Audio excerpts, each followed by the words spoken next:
En la línea telefónica, Víctor Gómez Ayala, él es economista en jefe de Finamex, Casa de Bolsa. Don Víctor, ¿cómo estamos? Muy buen día. ¿Qué tal, José Luis? Qué gusto saludarte esta tarde. Un placer estar contigo y con tu auditorio. Eres muy gentil, muchas gracias, Víctor.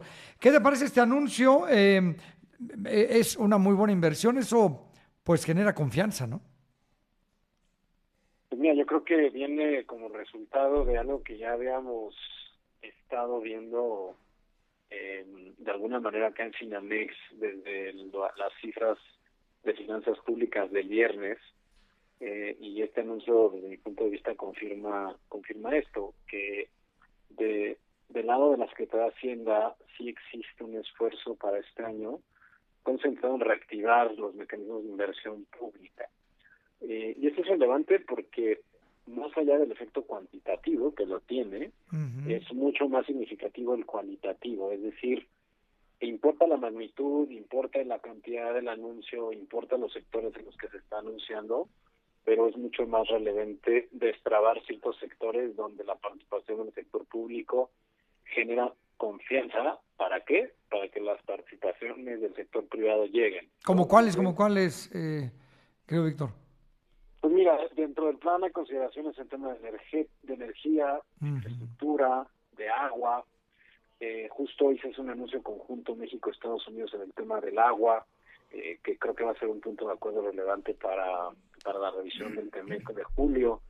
El impulso a diferentes mecanismos de asociación mixta entre públicos y privados en el sector de energía, tanto en electricidad como en otros segmentos de la cadena de hidrocarburos.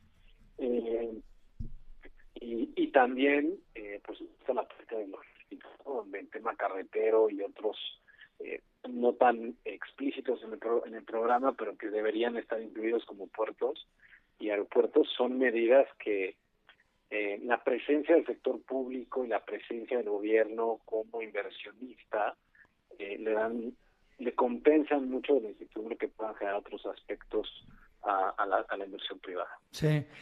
Ahora, eso no tiene que ver, yo no soy un economista y, bueno, hay que entenderlo. Viene el presupuesto 2026, eso es una cosa y otra cosa es la inversión, ¿verdad? Sí. Sí. El presupuesto de egresos para 2026 es el plan de gasto que presenta el sector público a nivel federal Ujú. y que aprueba el Congreso, ¿no? Y contempla los atribuciones, Pemex, la Comisión Federal de Electricidad, el IMSS, el ISSSTE y otros organismos federales.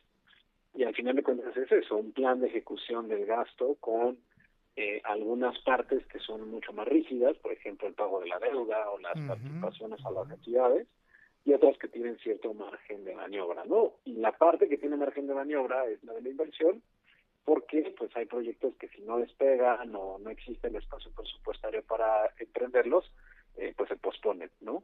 Y aquí Ujú. lo que está haciendo el gobierno federal es dar un anuncio donde la mayor carga del avance en la ejecución del gasto en infraestructura están mecanismos que le llamamos fuera de balance, es decir, no afectan directamente la ejecución del gasto, sino que lo que hacen es hacerse de recursos vía participación privada de inversionistas institucionales como las AFORES o de otros inversionistas como el diferente público inversionista financiero a nivel global, donde tienes la posibilidad de financiar estos proyectos a través de mecanismos de inversión financiera en el que el riesgo operativo no corre a cargo del inversionista.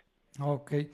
Para el ciudadano a pie, querido Víctor, para la señora que nos está escuchando en su casa ahorita, el joven, escucha estas cosas y dice, bueno, ¿yo dónde me voy a ver beneficiado? ¿Tú cómo le podrías explicar a cualquier ciudadano de clase media, media baja, baja, oigan, llega esta inversión y aquí vas a ver el resultado, o no nos llega a ese tipo de población? No, sin duda que llega, y yo te diría que es una duda no solo de los ciudadanos que nos escuchan, sino es una duda compartida también por los propios especialistas y por gente que pone su dinero en este tipo de inversiones.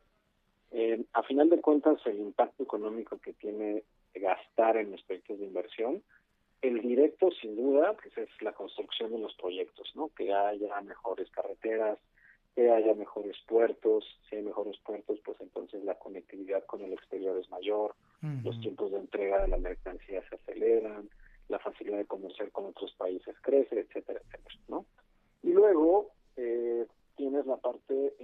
distribución del gasto. El gobierno tiene muchas cosas en las que gastar, gasta en programas sociales, gasta en temas de educación, gasta en temas de salud. El hecho de que haya mecanismos complementarios para sostener el gasto en esta parte hace que el gobierno tenga más recursos para lo demás, ¿no? Entonces, esto es muy claro, porque hay cosas en las que los privados se pueden meter. A una empresa que se meta a construir infraestructura de agua, a construir una planta de generación de electricidad, a diseñar un camino carretero, etcétera, pues al final de cuentas lo que importa es que se construya esa infraestructura. Claro. Que no es lo mismo que pues tengas un diseño de cuántos camas debe haber en un hospital, qué salario se les paga a los profesores o a los médicos, ¿no? Esa es una decisión que es más del gobierno. Entonces, si el gobierno tiene más recursos o libera más recursos para poder enfocarse en sus tareas que no puede llevar a cabo alguien más, pues entonces eso tiene un beneficio relevante para la población en general. Pues señor, no sabes cuánto agradezco, Víctor, que me hayas permitido explicar esto. Un muy fuerte abrazo, excelente tarde.